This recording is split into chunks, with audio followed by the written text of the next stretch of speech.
Hello students, this is your video in case you're absent on January 10th or 13th or just need a review. The first thing we did is we checked out this warm-up that I posted, so let's look at it here. There are two simulations I asked you to look at from our friend, the old lab exchange. Let's look at the one with temperature. Here, sorry, let me hide this. There we go. Here we are seeing how this enzyme is going to chop up DNA. See how it's chopping the DNA? This enzyme is called a restriction enzyme. They are in bacteria, and they are there to cut out viral segments of DNA. Right? They've been in a battle of viruses since the beginning of life. The important part of this is look what happens when it gets too hot. The enzyme denatures. Right? The enzyme loses its shape. And once it loses its shape, it loses its function and it can't work anymore. There are then 4 checking for understanding questions that you should do. All right, and you should go over them with me in case you get lost. Number 4 has one answer in it that we haven't gone over yet, but the rest of them you should be able to get. Okay? So try those out. Sorry. There we go. Now, after that, we went over the last activity with the hydrolysis of sucrose. And so to do that, I drew some stuff on the board, which is going to be hard for me to do here. But we said sucrose, and you can get this from a friend, in the presence of sucrase, which is an enzyme, will be hydrolyzed into glucose and fructose. So we drew that equation out. Students described it.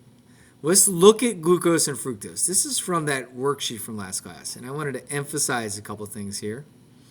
In glucose, the carbon that's going to have the free carbonyl is carbon number 1. Carbon number 1 here in the chain form. That makes it an aldehyde. Here's carbon number 1 in the ring form. In fructose, the carbon that's going to have the free carbonyl is carbon number 2. Here's carbon number 2 in the ring form. Glucose and fructose have the same chemical formulas, C6H12O6. They are isomers of each other.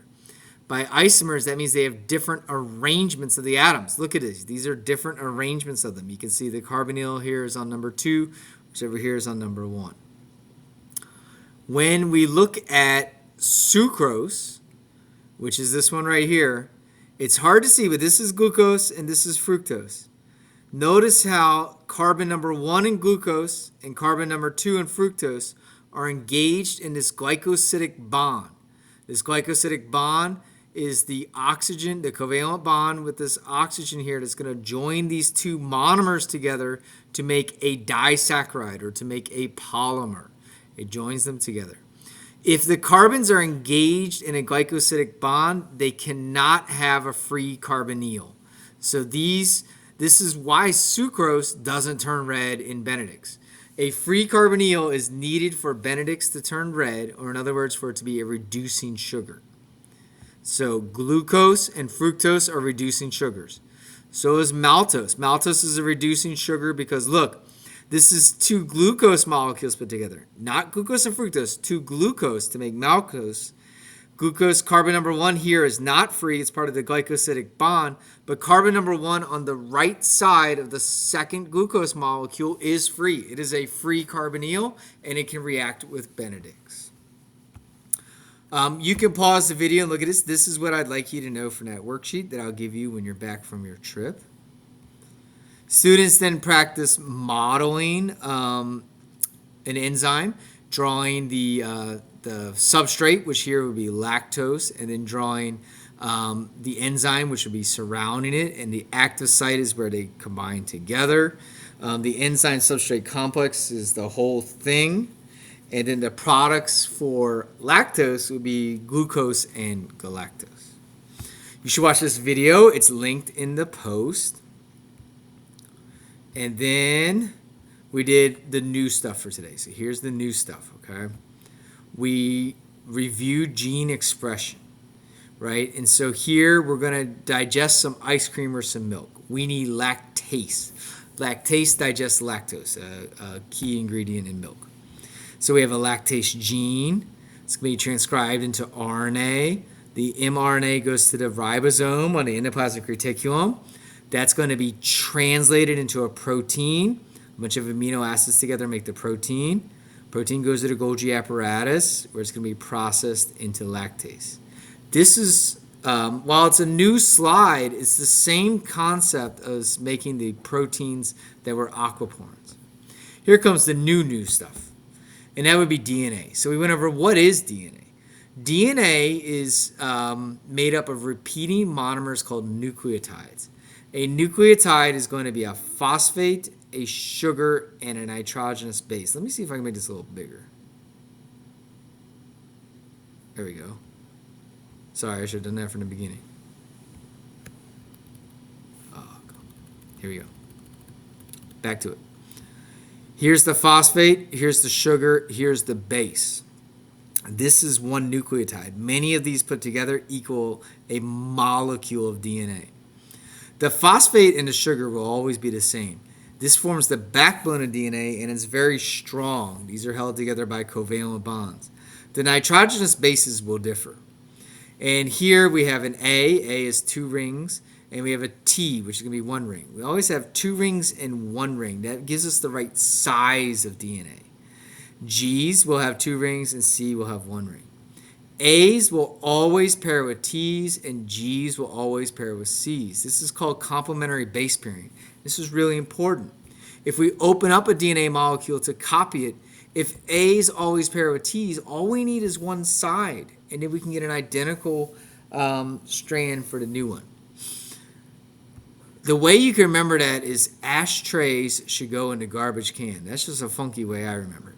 You can come up with your own mnemonic. Here's what it looks like. A's pairing with T's is with hydrogen bonding. G's pairing with C's. And A cannot pair with a G. It would make it too large. And A also can't pair with a C because the hydrogen bonds wouldn't line up. It'd be nitrogen to nitrogen, and that wouldn't work. All right. Now we're going to practice the base pairing. So if here is one half of a DNA molecule, what would the other half be? Hopefully you'll get A to T, T to A, G to C, G to C, etc. That's pretty easy. That's DNA, right? So we could open up DNA, we could make a copy, etc. Now let's do transcription. And in transcription, we're going to make the messenger RNA. There's some new rules here. In this one, we're going to go one way. We're going to go from the DNA, from the right-hand side of the DNA to the mRNA. We will have to tell you which strand to transcribe. T is going to go to A is going to go to U. That's a difference. Right? In DNA, A goes to T. Here it goes to U. This is uracil. It's similar to thymine, but a little bit different. It helps to differentiate RNA from DNA. G is going to go to C, and C is going to go to G. So see if you can pause the video and do it. T to A to what? Oh yeah, that's right, A to U, C to G, etc. Here it is. All right, now translation is the final step, right? And this is going to happen at a ribosome. Translation is unique in that 3 letters or 3 nucleotides equals 1 amino acid. So AUG is going to code for an amino acid. GCU is going to code for an amino acid. These may or may not be the same amino acids. We have 20 different amino acids. They can be put together in endless combinations to make different proteins. ACA would code for an amino acid. All right? There's going to be 64 possible combinations of RNA letters in sets of 3. The way I got that number is there's 4 different letters. Four would be 4 fingers, right? A, U, G's, and C's. And then they're in triplets of 3. 4 letters, triplets of 3, so that'd be 4 to the 3rd, or 64 combinations. There's only 20 amino acids. That means some of them are going to have to code for the same thing. So they might be different letters, but they code for the same amino acid. We'll go over that in more depth later on. All right. Now, this is fun. Always remember, if you're ever lonely, RNA loves you, loves uracil. Let's see what a mutation can do. Here we mutate that T. This in the original one was ATGG. If we mutate it to a T, maybe somebody did some vaping or something. and the environment manipulated the DNA. Now the RNA is going to be different, right? It's going to have a U in it from that A. This could ultimately code for a different amino acid. That could change the enzyme or change the protein. If that amino acid has a different R group or that has different properties, it could make a big difference in how the protein works. There's a lot of ifs here, and we'll get into those ifs later on. Here's an overview of transcription and translation. You should be able to kind of understand what's going on here. The only thing you might not get is this tRNA here. We have not gone over tRNAs yet, but you can see how 3 bases equal 1 amino acid. Right. We refresh students on a peptide bond, a covalent bond between amino acids. Here's what lactase is. It's actually a 4,092 amino acids. And then we did the activity, right? And the activity, I'll see if you can make it up if we save enough stuff, but it's pretty cool. Students put 8 different things into test tubes with hydrogen peroxide. And all 8 of these things had catalase in them. Catalase is an enzyme that breaks down hydrogen peroxide into water and oxygen. It formed bubbles, and it's kind of cool.